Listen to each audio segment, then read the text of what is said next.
Good evening, everyone, and welcome to episode 11 of the Catalyst Lifestyle Podcast. I'm your host, Sunkissed, and as usual, I am with my co-host, Aria F. Wright. Aria's giggling. I don't know what the Hi. joke is. Yeah, I'm laughing because I logged on what am I logging on to? I forgot. I logged on to You feel something like and it. I saw that my mommy is here, so I'm excited. Oh, That hi, made me Mom. that made me laugh. Hi, mommy. My mommy is watching, so I can't say nothing crazy. Oh, God. Oh, so I got to behave too? Mm. Oh, man, we are on parent control tonight. Nah, it's all good. She will yell at me later. It's fine. It's fine. Oh my God. It's fine. Yo, It's all I good. just want to I want to thank everyone for joining us once again on the podcast. Please definitely subscribe, hit the like button, comment at the bottom. It definitely helps it support the channel on Catalyst Lifestyle on YouTube and Catalyst Conversations with a K on Facebook. Also on Instagram, Catalyst Lifestyle. Tell a friend to tell a friend, tell a friend, spread the word. We appreciate your support. And tonight's subject, we are talking about mental health in the Black community, the road to recovery. Um, Aria, why don't you start a little bit and give us, some insight in your view on mental health within the Black community? Yeah. Well, I mean, from my definitely very uneducated and not knowledgeable view, Mm-hmm. life is hard. Life is Life tough. This is a is struggle. so hard right Mm-hmm. now. I mean, fortunately, I consider myself to be one of the stronger type of people. There's something in me that just really doesn't allow things to really pull me down a rabbit hole and keep me Right. there. I might go down a rabbit hole, but I'm not going to stay there because one, it might be that I have ADHD. I might forget why I'm there and then just be like, why am I here? Where's the Mm-hmm. party? So, and I might try to get out. But then, Right. the next thing is just that I believe in really just finding that good place, that fun Right. place, that A safe happy place. place, that happy place that just Right. pulls me out and allows me to 1 minute just be, facing the fact that something is happening and dealing with it, and then Right. moving on and leaving that behind. I wake up and I praise God every day that I've waken up and I've left yesterday's problems to yesterday. Right. And I've been reading a lot of scriptures lately about yesterday's problems and earlier problems will take care of themselves. Mm-hmm. You don't need to be bringing those into, today.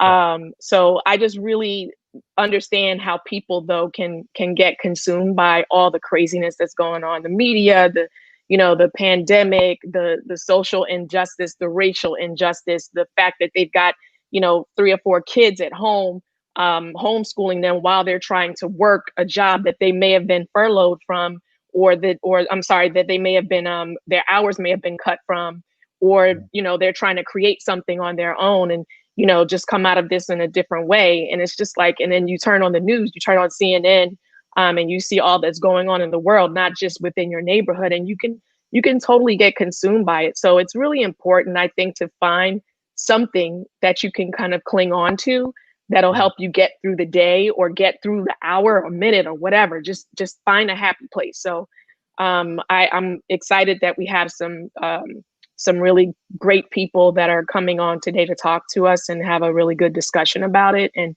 hopefully we can all take away something from this, whether it's, something that we've learned or something that we feel like we need to do. Yeah. But yeah.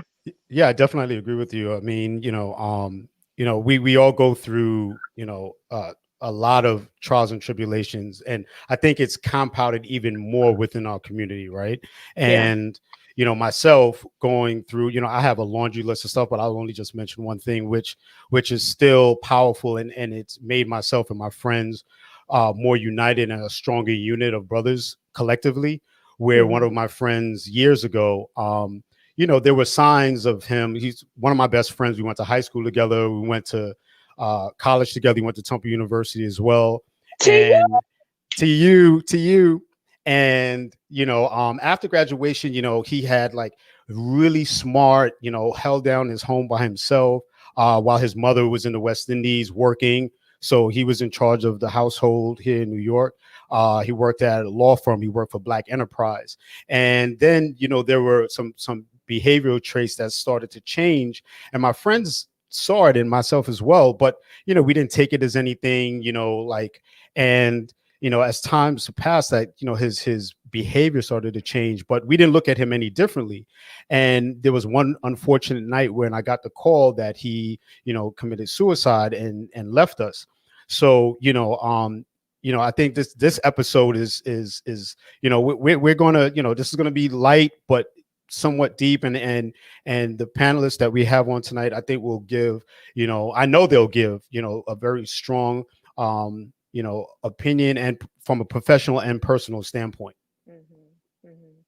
Well, my condolences, and definitely we have to, as we all see on Instagram, we have to check on that strong friend.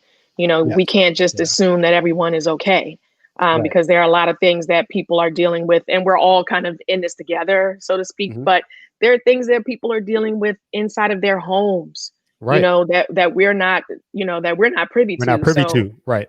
you just gotta understand and give people a little bit of leeway and allow them to kind of discover how they can deal with the world and deal with their Right. problems on their own, but then offer a lending hand, extend that olive branch that Yeah, can and I'll be the first to admit that I am learning to be a lot more empathetic towards this topic, because aside from external forces that exist, I don't feel that I've entered that space. I think I have, but I think this is us having this conversation will open up a door to more conversation, and like you said, connecting with people and reaching out to our friends and making sure those people that do live alone, be it people in your family, your aunts, your uncles, grandmother, check on them. Even I know the second wave is coming and everyone's frantic and everyone's afraid, but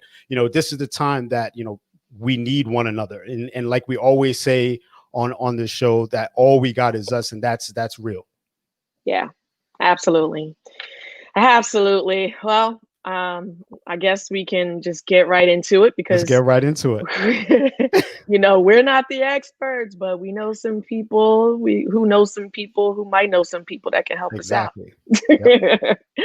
Yep. So our So who we first, starting with first? so our first guest today is an amazing person, Shanti Das. She is an accomplished entertainment industry executive. She's a speaker, an author, and a philanthropist who has worked in the entertainment business for over 25 years. She rose from an intern to become a vice president, and she's worked with some of the most iconic talent.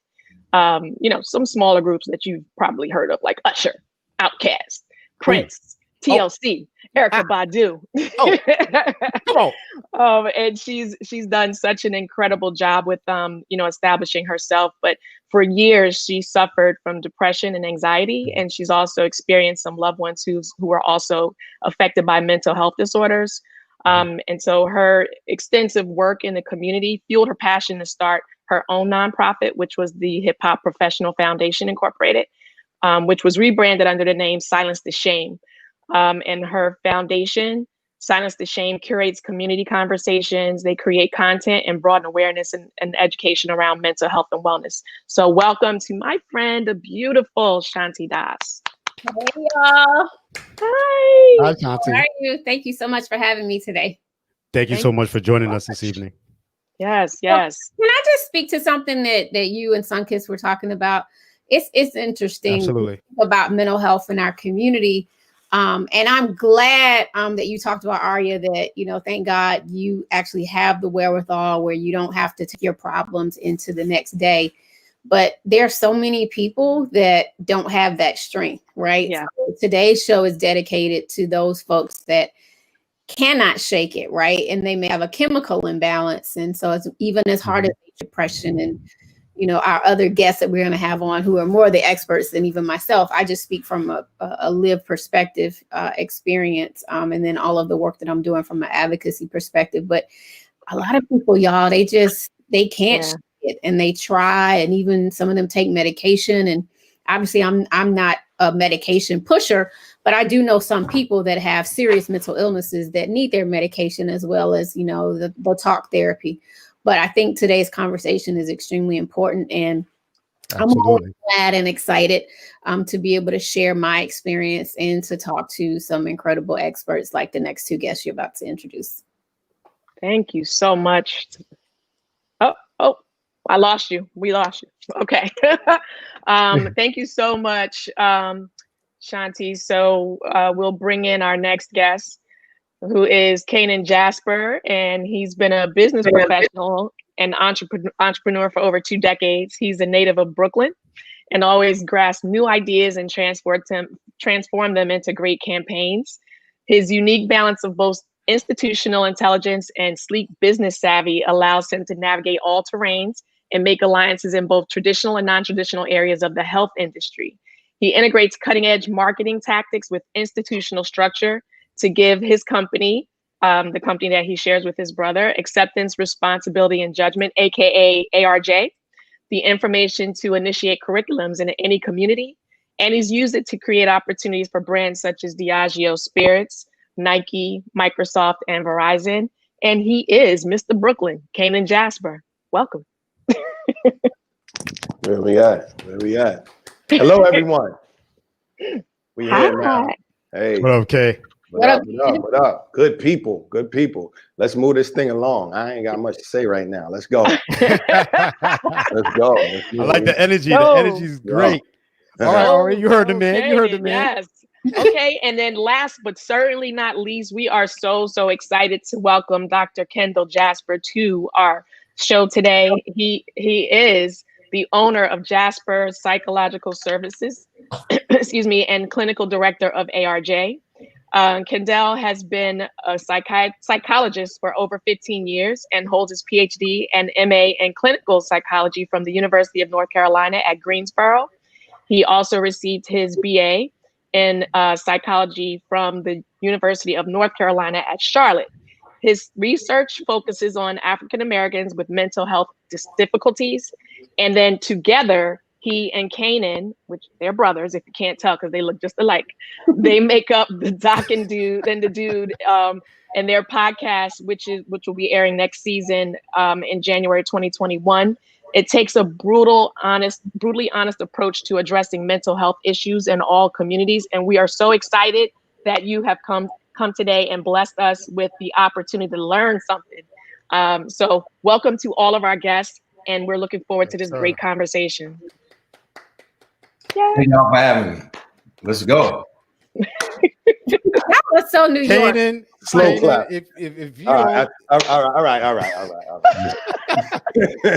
I tried to blunt my enthusiasm. Kanan came in so strong. I wanted to blunt mine a little bit, Lord, I tell you, well, before the show, they were about to go to blows, and I wanted them to duke it out on the, on the carpet. I didn't want it to happen. Aria like to see confusion. I don't know. I do. It's fun. I love getting in the middle of Kanan and Kendall. I love it. It's awesome. Well, speaking of Kendall, let's open up with you, brother. Can you tell us a little bit about like the current state of mental health in Black America right now?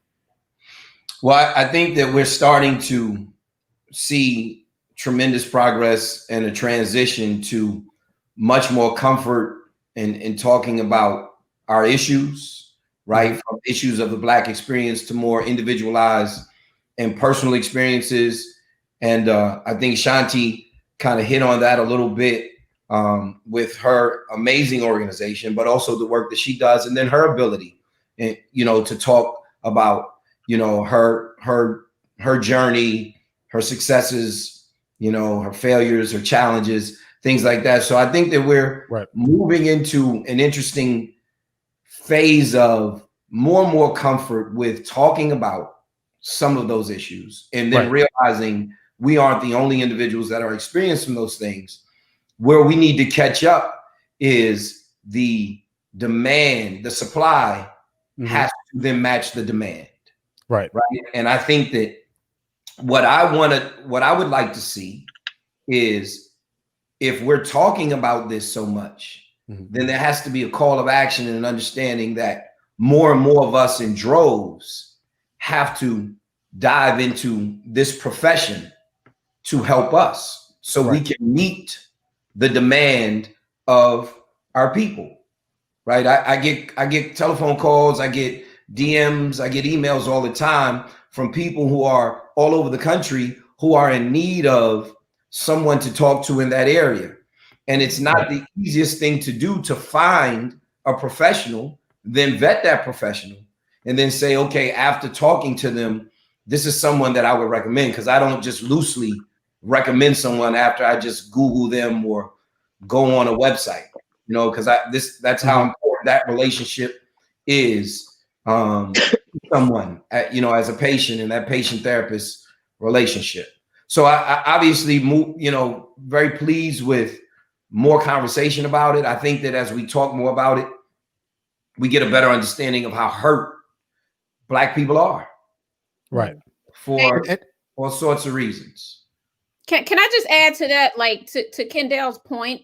I don't know the exact percentage, but it's like between 5 and 6% of all clinicians are African American or clinicians of color. Wow. And that's not to say that a Black person can't see a clinician that's not African American, but oftentimes we feel more comfortable, right, opening up. It's hard enough to say you're going to see a therapist, but then you got to go and sit there and tell your deepest and darkest fears and thoughts and experiences. Right. Sometimes you want someone who has had that experience. And so when most clinicians go and get trained, they're trained in cultural competency. We've heard that's kind of a buzzword now, right? We've that thrown around a lot, but it really does matter, right? Representation matters. And to Kendall's point, we need to put these occupations, if you will, right, of Black clinicians and Black psychiatrists. And a psychiatrist is a medical doctor. So you go to medical school just like anybody else, but you study obviously around mental health and behavioral health. But we need young people to want to become psychiatrists and therapists, so that we can, heal our community more, so that people, because we're talking about it, right? I think it's a great time that so many people are expressing on social media and talking about depression, but I really want them to truly be educated, because you can have a couple of sad days, but that doesn't mean that you're depressed, or that you have clinical depression, right? But the more you talk about it, what's that next step, to Kendall's point, of going to see a therapist as well? So we talking about it, but we need more clinicians so that people can get the help that they need. And real quick, can I just put a bow on what Shanti said? Just numbers, right? So there are about 46 million Black folks in the United States of America, right? We make about 13.4% of the population. Based on what reporting says, there are over 7 million Black folks who experience mental health challenges, serious mental health issues, right? And I would venture to say that that's an underrepresentation or underreporting, because we're not very good at reporting what our issues are. That's right. Right. So we're talking about 5 to 6% clinicians, which are probably heavily based in certain areas, more metropolitan areas. We're talking about a population of us that is bigger than Chicago, Houston, and Philadelphia, that are experiencing mental health issues that probably require them to see someone. Wow. So that's where the supply and the demand aren't matching up. Well, Kendall, to that, can you tell us what led you to become an expert on mental health? Well, it's simple. I always told my mother I was going to be a lawyer or a doctor.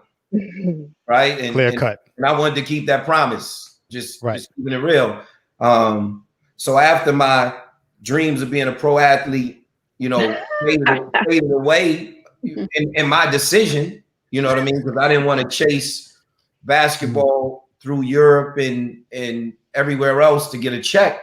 Right. I looked at psychiatry versus psychology. And what I realized for me is that I am much more of a people interaction person.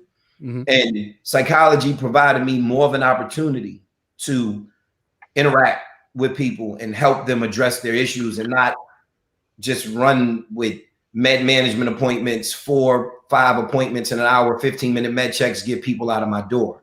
Right.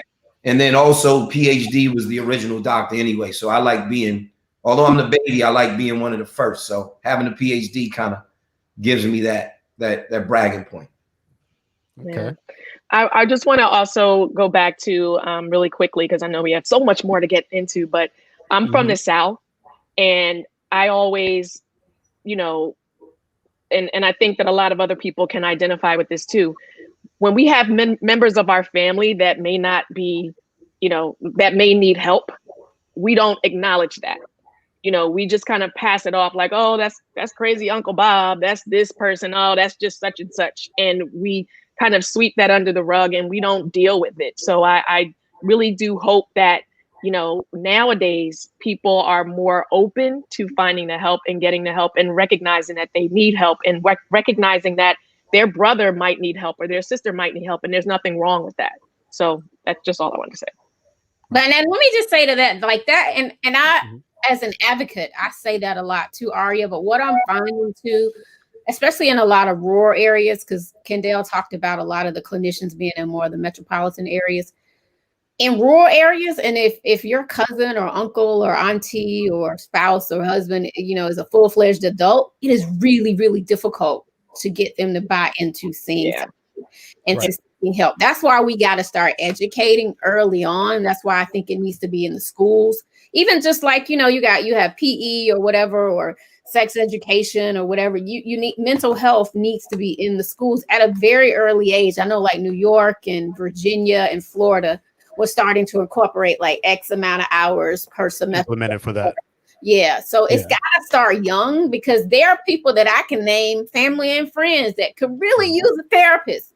But I can't. It's hard for me, even they know what I do, they know what I represent, but it's even hard for me to broach that conversation. Yeah, and I think it's also safe to say that, you know, the older the population, the more set in the ways they are. So if they carry an old stigma of not, you know, seeking, you know, someone to speak to, just having that conversation, even just trying it, right? Then, you know, that's where like things can go away. And like Aria said, like, oh, you know, we all may know someone that knows someone, or personally, like Uncle Joe or Aunt Susie, that's like, you know, having some issues that may not, quote unquote, be considered normal, right? So it's that space of like trying to get them help and sitting down and talking with them.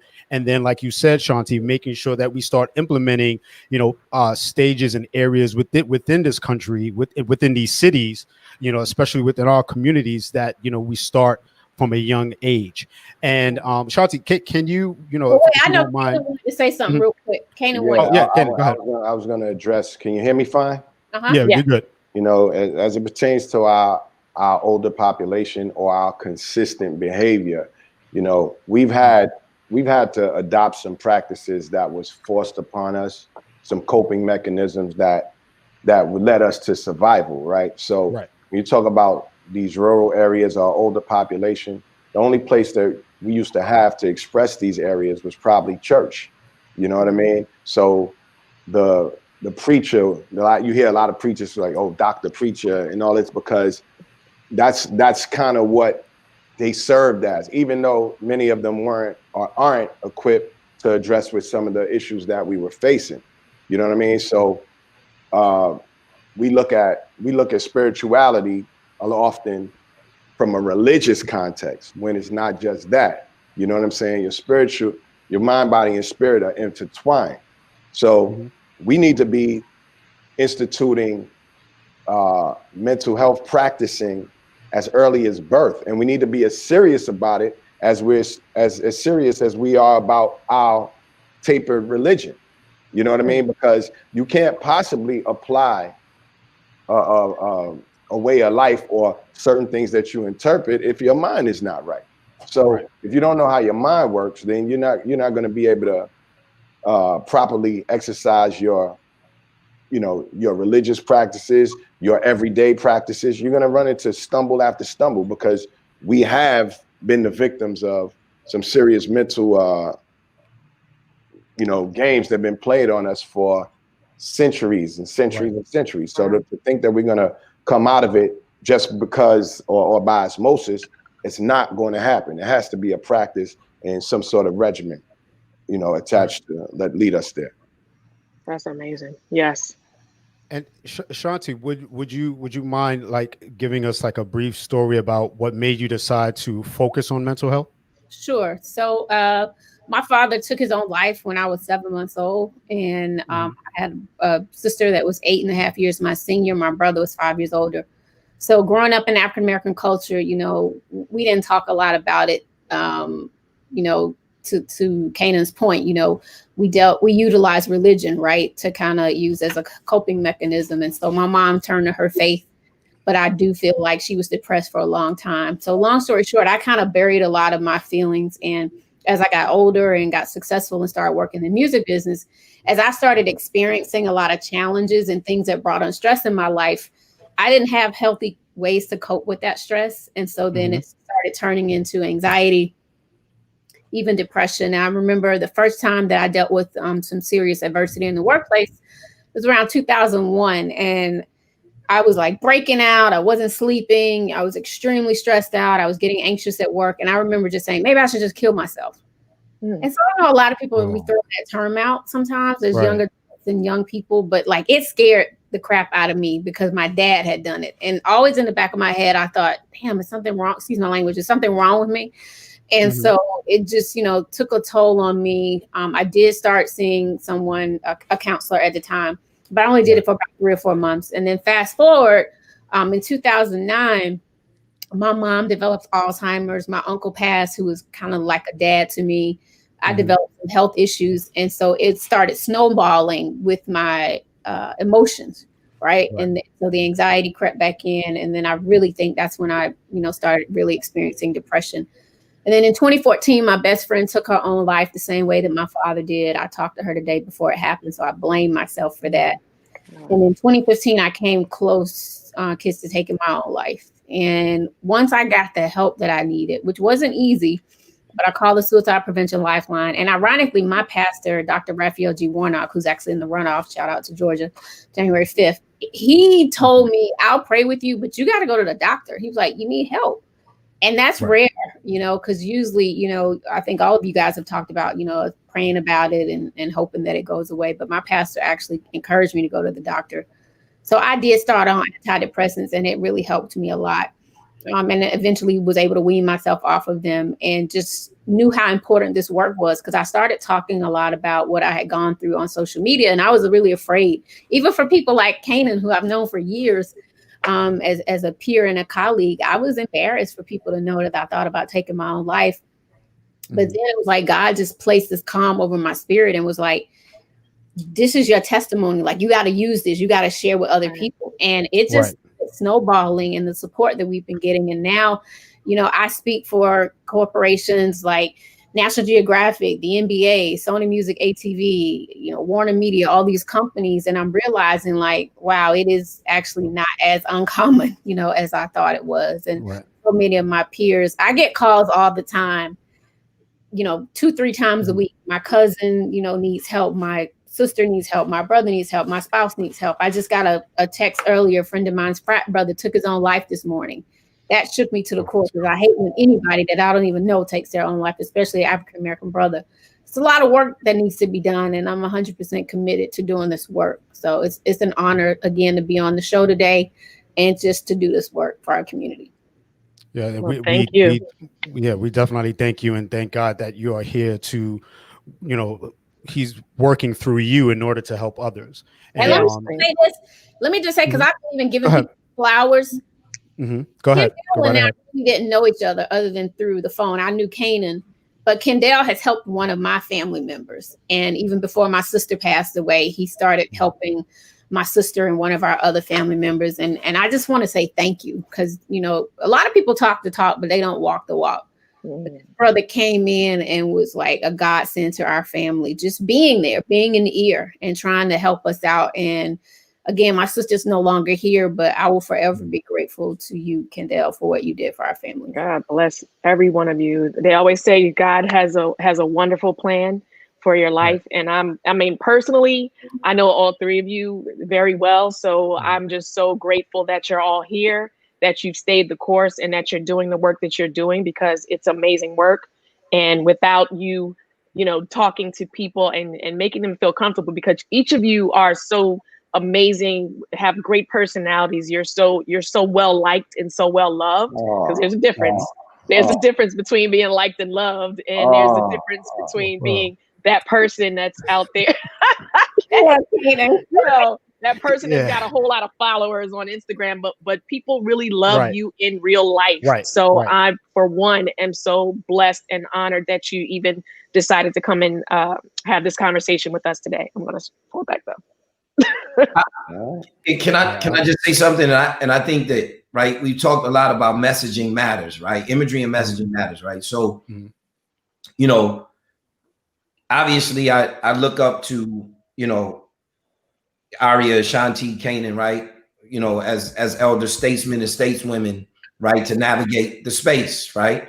But I think that, like, people are fans of you all, right? And I think that you all may not, you all don't necessarily get to see how people look at, admire, respect what you all do as button pushers, decision makers, pushers of the culture, right? Creating, you know, wonderful art masterpieces, to the point that you are super dope people that people aspire to be like. And it's important, messaging wise, that they understand that these people are human too, and they are dealing with some of the same things that you are dealing with, and they are telling you that as strong as they are, as strong and accomplished as they are, they have made a choice to get help, right, and seek out professional help. And I think that for us, we need to be able to see that, because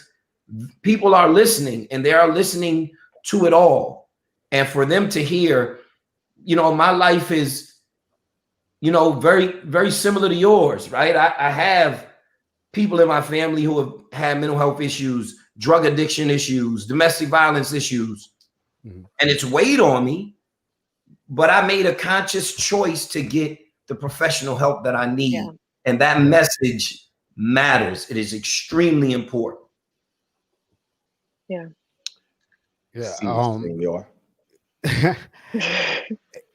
Kanan, you know, can you tell the people, tell us why therapy is so important? We've touched on it, but can you get a little bit more in depth on why it's so important for in the Black community, and the relevance of it, on how on what it has to do with our mental health and getting that self-care?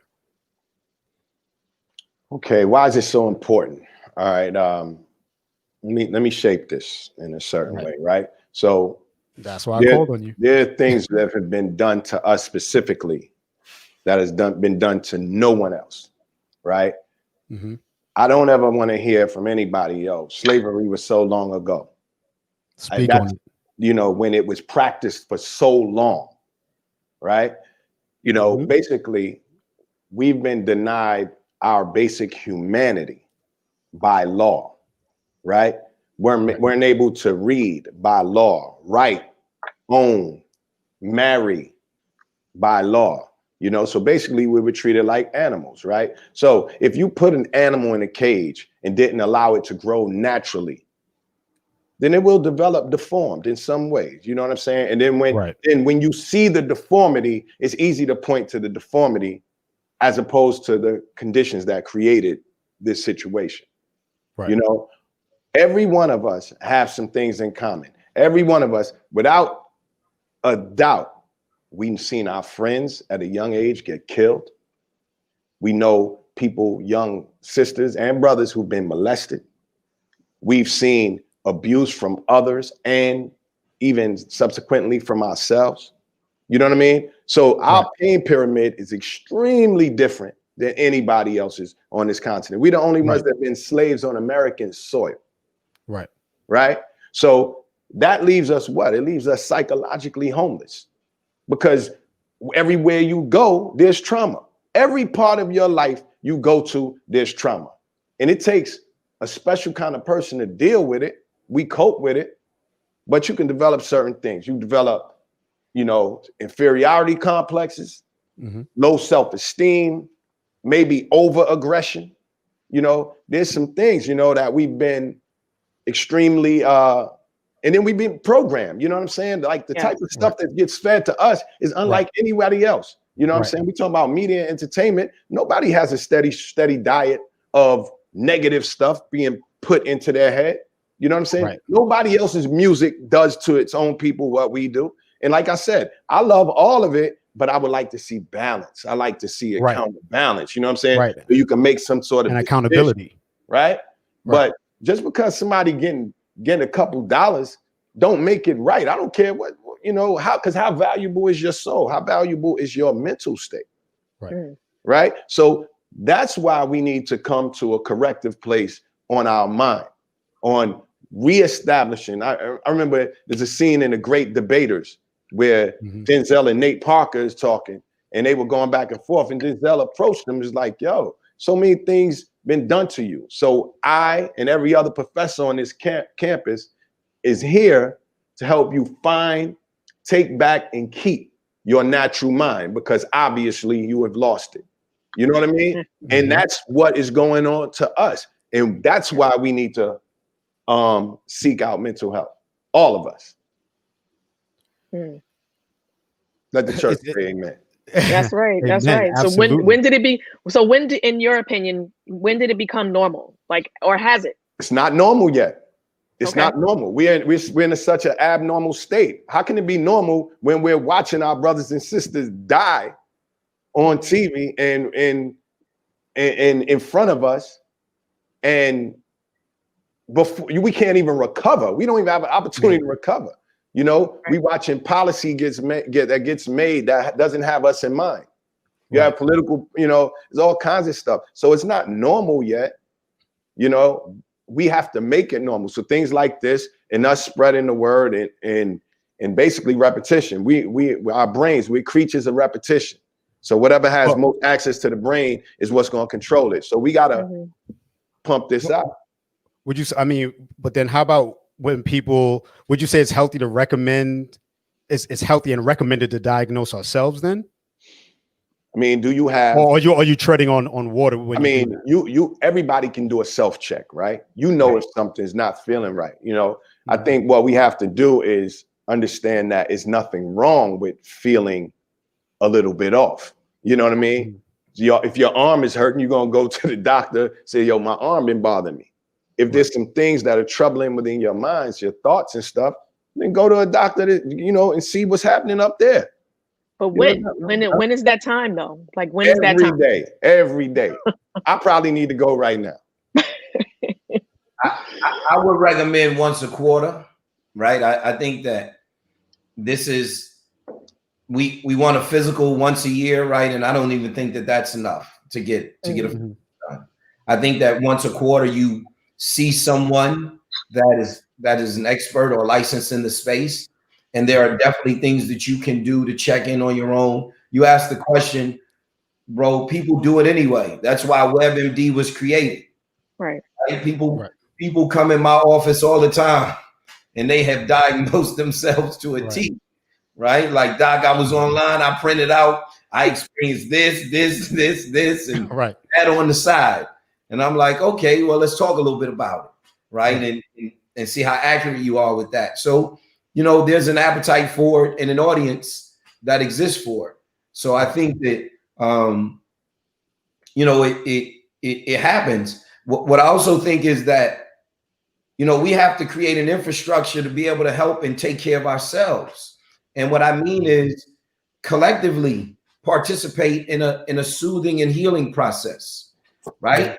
And I think that you also in my profession, not that I'm tricking folks, but getting folks to participate in therapy process is not easy, right? Hard. And even when they get there, it is tough, right? Right. And we talked about the stigma behind it, right? In the Black community. But I try to liken my experience to like a dope house party, right? Where there's a spades game going on. There's some conversation going on over here about relationships. There's a conversation going on here about politics. You know, Black folks that we gonna vote out and trade to other communities. Right? You know, but it can be like that. Right. Right. It can be like that, and it's going to present with some challenges. And if I don't challenge you or allow you to challenge yourselves, then I'm not doing my job. Right. Because through that process is empowerment. And I'm trying to empower you to say, hey, listen, I can figure some of these things out, and I'm going to help and give you some strategies to figure it out. Yeah. But it also looks different. Yeah. I mean, I'm sorry. Go ahead, Shanti. I'm just going to quickly add to that. So I agree with Kendall and Kanan. It varies, right? But I do think we need to do a weekly assessment on our feelings, right? And I don't think we should try to self-diagnose. Now, I'd be lying if I said I wasn't one of them WebMD folks too. I do go on. My sister was the same way. I'm like, hey, let me see what's going on. Then I'm gonna call my doctor, right? But don't try to quote unquote diagnose yourself. Like there are the tools out there, like Mental Health of America has a depression screening tool, and you can take that, but it's not necessarily a diagnostic instrument, but it's to be shared with results, like with a physician or a clinician. So you want to do that first. And then when I say the weekly check-ins, like I call it RAP, right? RAP. You need to recognize your feelings. You need to be able to acknowledge them, right? Because you can recognize that something isn't right, but then have you really acknowledged it or accepted it, right? And then the P, you got to process through them to condemn and get a therapist. So RAP, recognize, acknowledge, or accept, and then process through them. So that's kind of an easy way to look at it. And so I try to take a weekly assessment of how I'm doing and how I'm feeling. So I just think it's really good, especially now that we're in a pandemic. It's a lot going on. People are isolated, losing their jobs, losing loved ones, right? So we're processing grief. Yeah. It's just so much more that's kind of exacerbating just the daily normal stresses and struggles that we have in our life. And so you really do need to kind of like do a weekly assessment of your feelings and be able to figure out, you know, how you're doing. Yeah. And I was just going to say before then that, but you know, according to how, you know, everything right now you can find online. If I were to take verbatim everything that they say are signs that you should seek help, I need to be committed. So it's really, I mean, and I'm gonna agree. Committed. That. You might need to talk to somebody. That's all. Yeah, I mean, I don't know. I might need to be committed though, Shanti. But you know, I mean, I and that's the thing. I want to know when, you know, who around you is that person that's the authority that's going to say, hey, and how do people kind of give someone that authority? Like what is the give and take there? What's the push and pull there? For someone to be able to say, okay, at this point, you absolutely need to go. Well, let me speak to that for 1 second. If I'm hearing everyone correctly, right? So it seems like we have different areas of when you are ready to speak, right? Because every individual is different. Some may go online and do self analysis on themselves. Some may go to a family member. Some may go to a coworker or someone that they trust, right? And I think the first step, if I'm hearing everyone correctly, the first step is to recognize, right? Recognize that something is going on, right? I feel upset, or I feel sad, or I feel secluded, or whatever those feelings may be. Then the next step is finding comfortability, right? And you know, finances and time and all these things take a place here.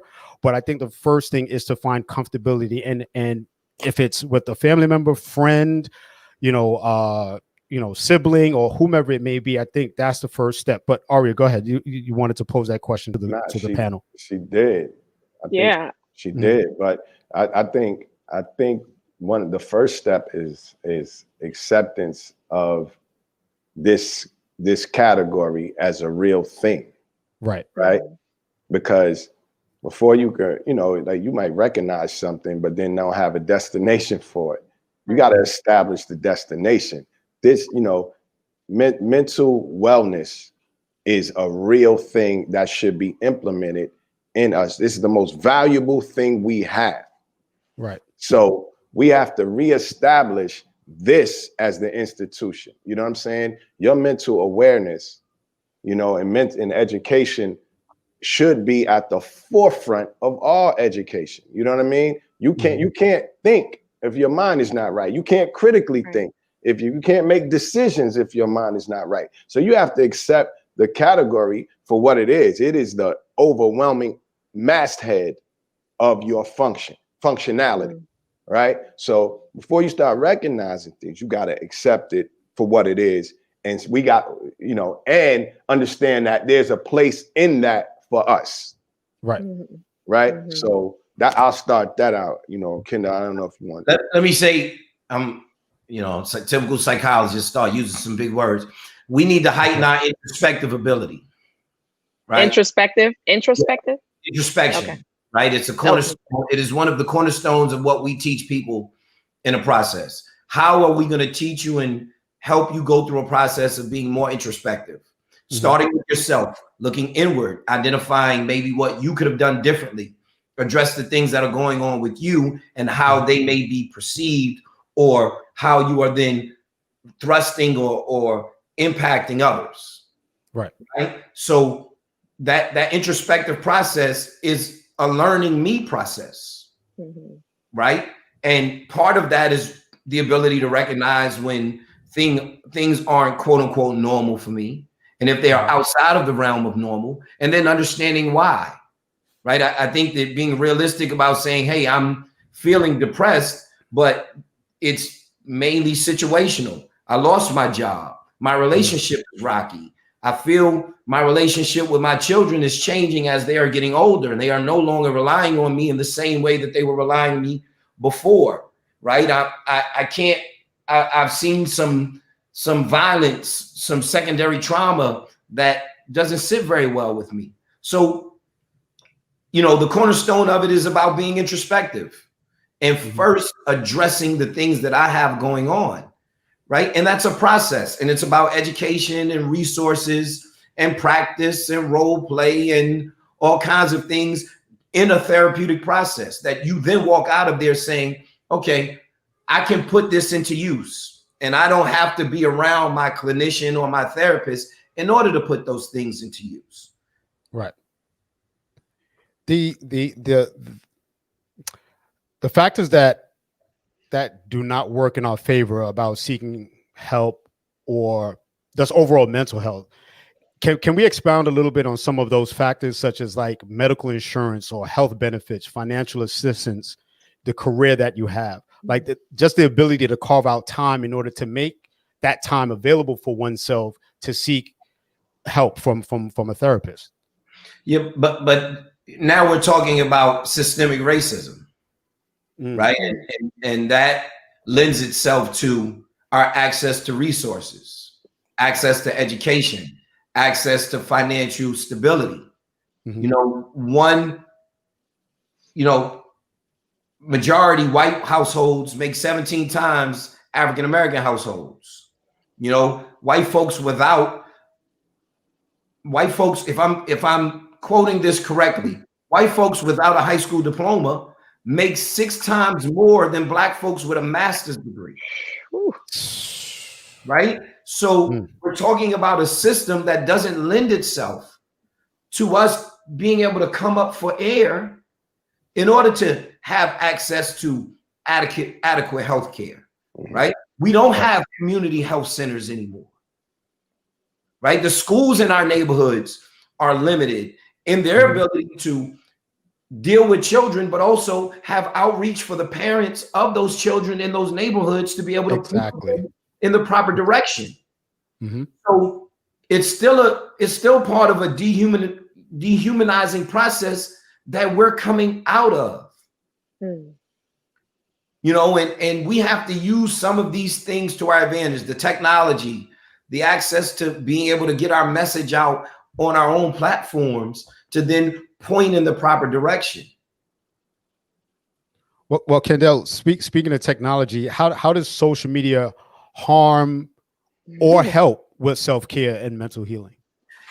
you know, we would think it would be counterintuitive for me to tell you that people who spend a lot of time on social media are more depressed, more anxious, and more isolated, because we would think that the platform was built to have people become more engaged with others. Right. And maybe that was the justification for it. However, it hasn't ended up that way.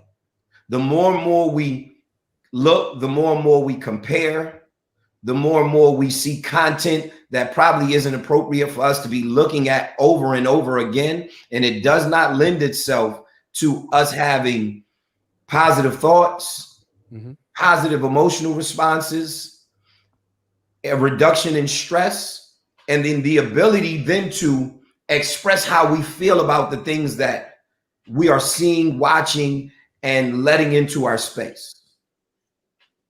He's 100% right. I'm sorry, Shanti, go ahead. Oh, I said you're 100% right. Because even just for me, like, I find myself going down that rabbit hole of like staying on Instagram, and then I start looking at people's pages, and y'all want a private plan in the pandemic? Damn, what's wrong? We start snowballing, and then I'm, start thinking like, oh, I'm not doing enough, or I'm, should I have stayed in music? Like, I'm totally happy with being a mental health advocate and running my organization, but I'd be lying if I said there aren't times that I look at my peers on social media, and I really do have to make a conscious effort, to Kendall's point, to limit my social media consumption and my news consumption, right? Because there's so much still going on. Black folks, we've come a long way, but we got a long way to go. And so as much as we children around mental health, to Kendall's point, something else he said, if we don't educate the parents, and the parents are at home and they're yelling and screaming, and sometimes it's abusive, but 9 times out of 10, and I'm not a clinician, but that anger, they're taking that anger out because of an issue. 9 times out of 10, that's a mental health issue, right? And it's the way that they're expressing themselves, but usually it's something that they're dealing with within themselves, and that's why they are being aggressive towards the children. And so we got to be able to educate the parents and the children around mental wellness. I mean, there's some things that we just got to see that the math don't add up, right? So media number one is not for means of entertainment, only. It's a means to share and transmit information. That's what it was made for. It wasn't made to entertain us. So, but if you are on that for entertainment, then you got to understand that, all right, 1 and 1 makes 2, but some of this ain't adding up. This is not 1 and 1. You're seeing some misdirection out there. So where's your confidence or your self-governor to say, all right, this is a device that I could put down right here, because what I'm holding in my hand is something, or I'm on the screen looking at something that has the ability to severely blur the lines between fantasy and reality, right? Before, these means were limited to us because we could watch a rap video on TV, but then we had to go outside and play after that. You know what I'm saying? Because reality is set in. Right now, you can live in fantasy all day 24 hours. And people they actually have places where you can go and you pay to take pictures in different settings. You know what I'm saying? Oh, you want the private jet look? We got the private jet room. You want the champagne room? You got that. You got the pole. We got fake money that you could stack up. We got all of that for you. You know what I'm saying? But it ain't adding up. Sometimes common sense got to come into play. I know what most of that what y'all doing ain't legitimate. You know what I'm saying? So how about you start calling some of that out? But can you also say this is due to experience, right? Because all of us here have experienced, or I would safely assume that all of us here have experienced the time for fun and in that virtual space, and then the reality, and then moving into a space of reality where a lot of young children now, all they know is social media. All they know is their phone or being on the computer. Get this. Many of us who claim to know better, we advocating this shit. Excuse me, I don't know if I curse, but we advocating. You know what I'm saying? It's a free platform. Right, go ahead. At the end of the day, you know this messaging that this clown is putting out is not legit. But you can't be like, oh, that's my girl or that's my dude. You know, just because if they're doing something silly, you can't advocate for that. You know what I'm saying? Like if they really your girl, they really your dude, and you really care about your greater community, then you would address that. Be like, nah, I don't bang with that, Holmes. Like, or you would talk to your people and be like, listen, I don't think you should go down that road. And then find out what it's about. Oh, if it's about money, that's what it's about. You want the perception of something? All right, then say that's what it is then. Don't get mad at me for critiquing you then. Because I should just the way you serving it up to me, I deserve the right to critique it. Right. All right.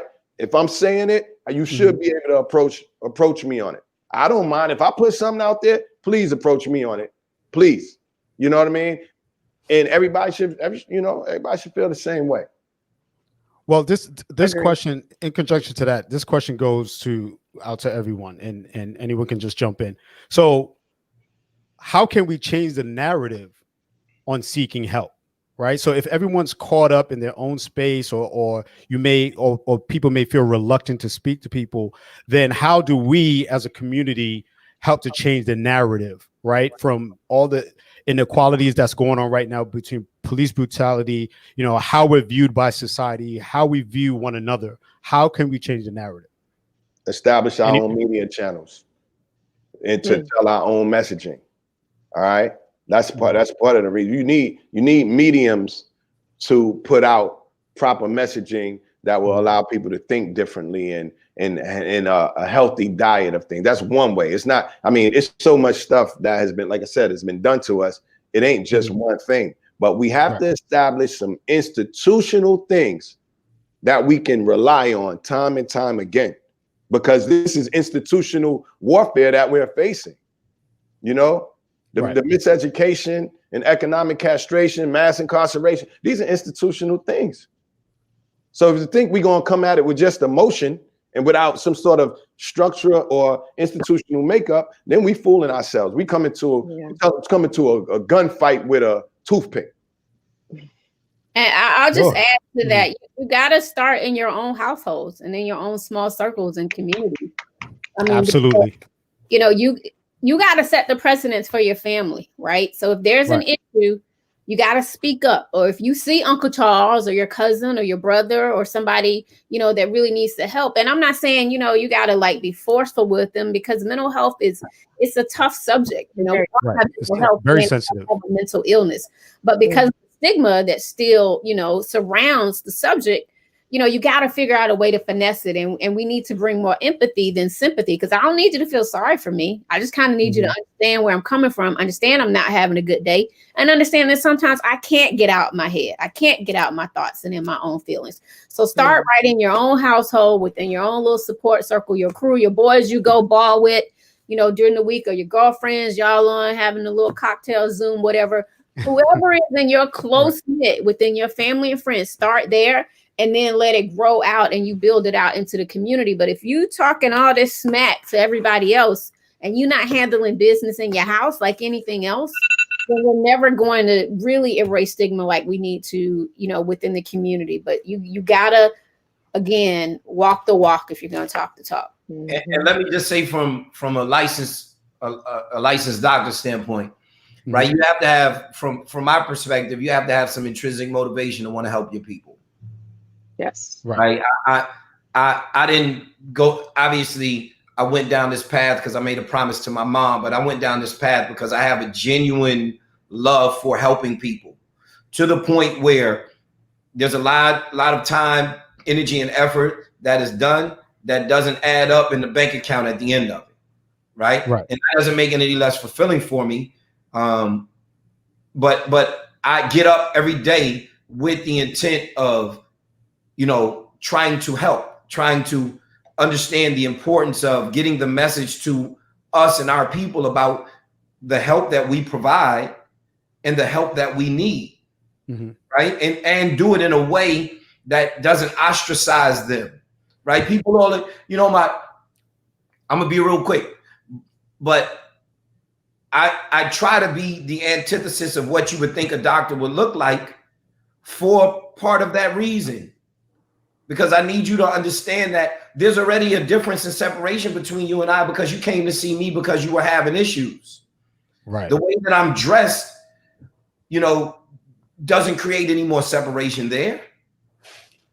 You know, and I want to be able to be on the keep it real train with you, with my education, training, and experience, to be able to say, listen, fam, I know you came in here to get some help. So let's talk about how we get there. Right. And let's have some real conversations about how we get there. And I'm gonna give you some of the psychology, you know, kind of mind activity, but I'm also gonna give you some common sense. That's so important. Hey, if there's something that you shouldn't be doing, then listen, this black folk therapy, fam, come on, man. What are you doing, bro? Right. You can't do that. Yeah. And that takes those hard conversations with people that they can identify with to happen, because otherwise it's just the same thing. It's like, why would I sit there and talk to some strange person that doesn't identify with me, nor my culture, nor with some of the things that I've been through? They haven't experienced anything that I've been through. We don't connect on any level. Why would I sit there and tell them about my issues and try to see if they can help solve for them? That's a complete disconnect. And that's exactly why we have asked each of you to come here today, because there's so many more conversations that need to happen. And there need to be 25,000 more Kendells, 25,000, I'm scared to say Canaans, but from a perspective of, maybe 25, just 25. I'm scared. I don't know if there's only one you, my love, but and then there needs to be 25,000 more Shanti Das's in the world to, to carry this narrative and to make sure that people do understand that you can look like anything and look like anybody, but the bottom line is everyone needs help.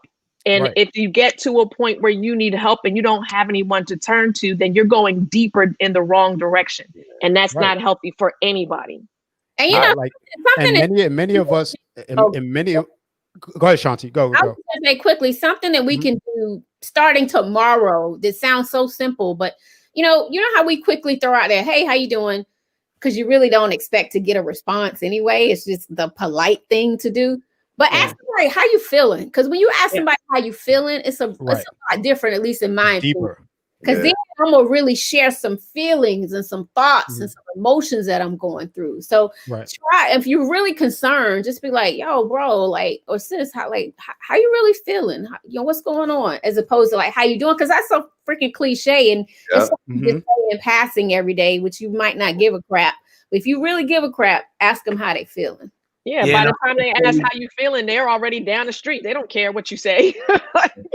And unfortunately, if you have a friend like me and I ask you how you feeling and I know you fronting, I'm gonna be able to sniff that out. So I'm gonna be like, hey, listen, bro, don't do that. Don't do that. Don't front for me. No, I'm joking. I mean, she's absolutely right. Ask people how they feel and checking on folks and stuff. And honestly, don't kill somebody if they trying to be honest with you. You know what I mean? Like, that don't mean I'm hating on you. If I don't agree with you, that don't mean I'm hating on you. Let's have some talking about it. If I'm telling you, yo, bro, I think you're a little bit too much over there. I don't like the way you talking to these sisters right here. I think you're a little aggressive. If I tell you, nah, sis, listen, you can't act like that and then expect these dudes to respond in the way that you want. In a positive way, Like, just having those crucial conversations. Like, listen, you gotta understand who you're talking to, and you can't determine everybody's reaction. So control yours as much as you can. That don't mean I'm hating on you. You know what I'm saying? That means I see a situation that might work out better for you. You know what I mean? Because one thing I'm not going to do, I'm not going to abandon you in the time of trouble. Right. So if I'm not going to do that, and you call me a friend, then you should trust me enough to hear me out without saying, oh, he trying to hate on me or come at me. Nah, none of that. All relationships, whether they are overt or covert, have some guidelines that have been established to them. Yeah. Through conversation, through action, through observation. So if we've established the guidelines of our relationship, and that the relationship is built on a strong rapport, respect, and maybe you understand in the guidelines of our relationship that I'm the type of person that doesn't really care what you think, I'm going to say it to you anyway, because you need to hear that honesty, then you receive it a little different, right? Than you would if we don't have that level of rapport. So kind of getting back to what you were talking about earlier about who's the person that helps you, who's the person that you listen to, it's usually the person that those guidelines have been established, that there's a level of respect there, or concerns about potentially letting that person down, you admire, that you then listen to more. Now, that doesn't mean that's always a positive person or that person's a positive influence. Right. It just means that that's the person that you look to and admire for whatever reasons. Who's Donald Trump's person? Woo, child. Man, Aria, let us not open up a whole bag. Listen. Who? Who? So wait, so Kendall, I think all of us tonight have touched on some very vital points for continued conversation, for further development and growth. And many of us now, right? So we're going into the holidays, we're going into Thanksgiving, we're going into Kwanzaa, we're going into Christmas, all these holidays coming up at the end of this year. And as we all know, this year has been a rocky one, especially for us. Not that other communities have not experienced things, but I think, and I can speak from experience, and I think we all can, we've experienced it 10 times worse. So, again, suffering from some of us suffering from anxiety and uncertainty during this pandemic election year, and the inability to socialize and to be with family, and we're unable to get proper sleep, and not knowing if what's going to happen with this coronavirus, and dealing with toxic individuals. So my question to you is there a new approach to a healing process, and what are some steps that we can take to going about seeking that? I don't know if there's a new approach. I think that there are new concepts to old ideas about the sense of community that we have for each other. Right. And that sense of community happens on a micro and a macro level.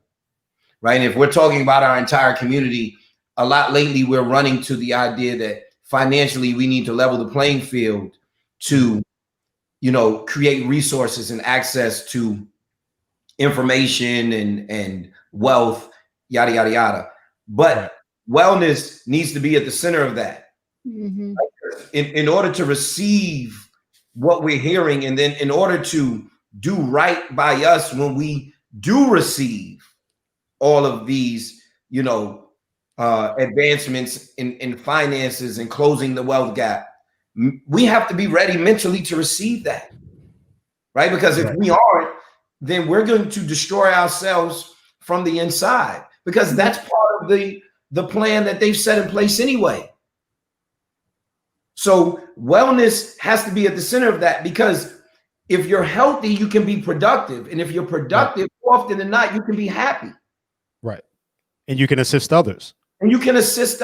So it's understanding how we create a new sense of community and what that looks like. And that new community isn't what we remember in the 60s and 50s of our old middle class communities.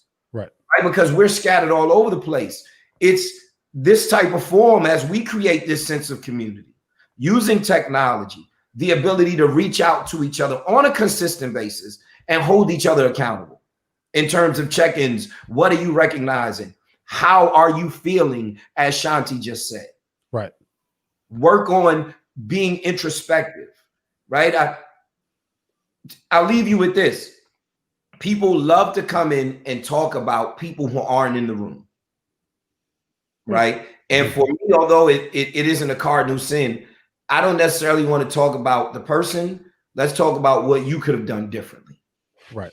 What is your personal responsibility? How accountable are you being to the situation? And if you go through the process to understand that I shouldn't or couldn't have done anything differently, then we need to start pointing towards the other person. And that's the micro. The macro is all of us having that sort of group thought. Well, That's how we wrap that up. Right. That's how it's done. We could be here all night. And I think, I think it's safe to say that we continue these conversations on and offline. Everyone viewing, definitely, check our Instagram page. And also, if you look within YouTube and Facebook, we have both Shanti's, Kanan's, and Kendall's Instagram pages on there. If you need any assistance, reach out to us or reach out to them, reach out to a family member, reach out to a friend. Don't be afraid to speak, your truth. Don't be afraid to, if you're going through something, at any point in time, don't hold it in. It is time for us to start expressing ourselves and speaking to others and seeking that self-care that we all as a family so need. Yeah. Kendall, really quickly, can you just tell everybody where they can find you outside of, Instagram, etc.? You can find me in the street. No, I'm just Why did I feel that? I felt that. Oh man. Anyway, go ahead. Go ahead, Kay. Wait, I'm sorry, y'all. Listen. I had to break it. It was kind of thick there. I was like, wow. I appreciate that. I appreciate it. You can find me. Our Doc and the Dude is at Doc and the Dude, DOCNDADUDE, at Kendall Jasper. Email me, Kendall at jasperpsych.com or Doc and the Dude 1 at Gmail. I respond. So, but I meant that though. You can also pre-pandemic, post-pandemic, you can find me in the streets because I'm here. I ain't going outside. Outside. Yes. Well, thank you so much, guys. You are so amazing. So amazing. Yes, Shanti, silence the shame. Silence my shame. So I relaunched my book. It's called Silencing My Shame. I put it out in 2018, but didn't promote it.